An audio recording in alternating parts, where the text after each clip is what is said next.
Okay, I'm going to stop this for just a minute. I want you guys to notice something here. Notice the hot spot of the sun right on top of the clouds underneath the sun there. And then you notice over here towards the right how dark these clouds look. And over here to the left how dark the clouds look. There's no sunlight hardly on those at all. But right underneath the sun, you see what you call a hot spot. And that right there alone proves that the sun is very close and local, right above the clouds. I'm going to demonstrate for you right here. Now notice I have a light bulb, which is round, which represents our sun source, and we have a flat mattress, which represents our flat layer of clouds. Now watch as I get the so-called sun down here at the edge by the horizon. Now you see that hot spot right underneath the light bulb? You can only get that hot spot when the light source is very close and local. Now notice the darkness on each side of the bed, just as you did on the blanket of clouds. It's really, really simple to prove. Notice right here, you see the hot spot underneath the light bulb? When I raise it up high, it lights up the whole bed. We put it back down low to the bed mattress, we get a hot spot. And we raise it back up, it lights up the whole bed mattress. Anyways, let's continue on with the video. Just keep that in mind as you're watching the sun.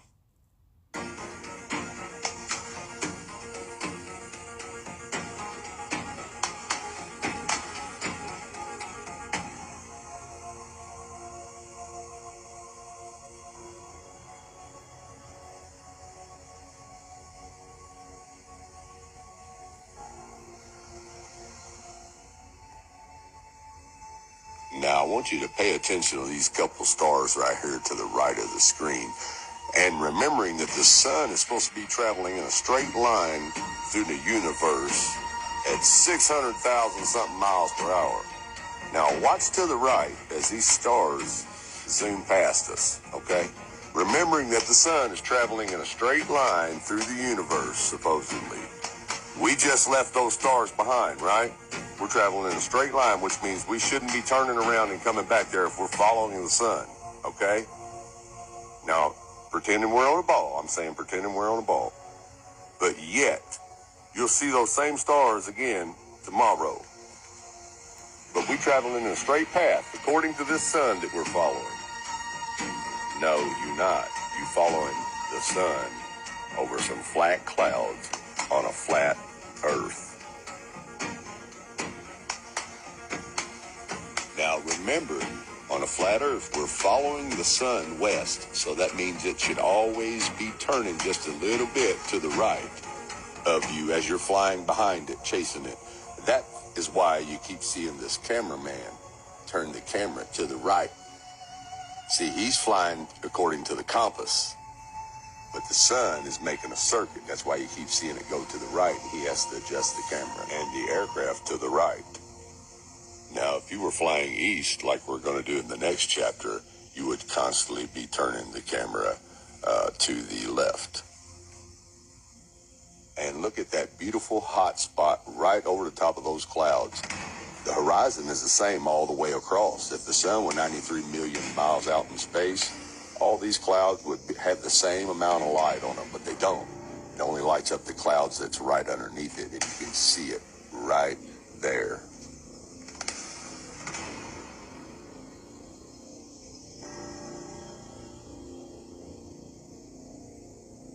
Welcome to part 2 of chasing the sun around the flat earth. Now, as you can remember, in part 1, I showed you a 777 flying from Seoul to Paris, going west, which would be chasing the sun on a flat earth. Now, in part 2, I'm going to be showing you a flight going east from Paris to Tokyo. Now, if you're flying east on a flat earth, you will fly right into the sun. It will actually pass right over the top of you, which is what you're going to see here in part 2 of chasing the sun around the flat earth. Enjoy.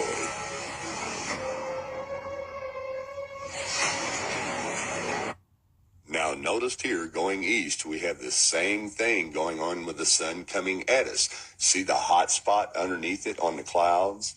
And then see the darkness over here and over here? Look familiar? That's because it works the same way even with the sun coming at you from the east.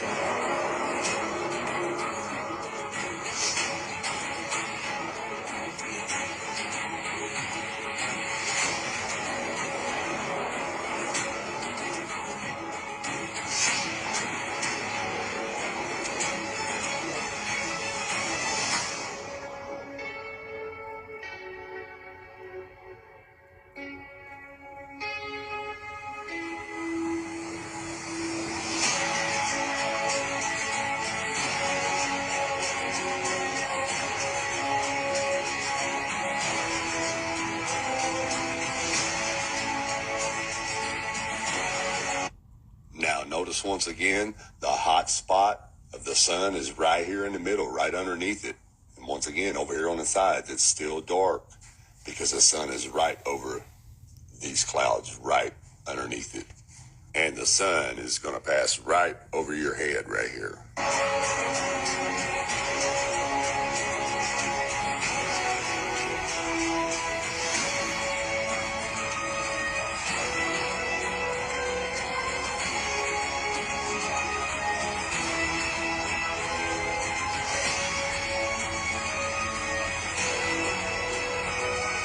As you can see, it is right over the top of us at this point. You can see the hot spot right here on the clouds, right in front of us, because it's right over the top of us. And see the darkness back that way?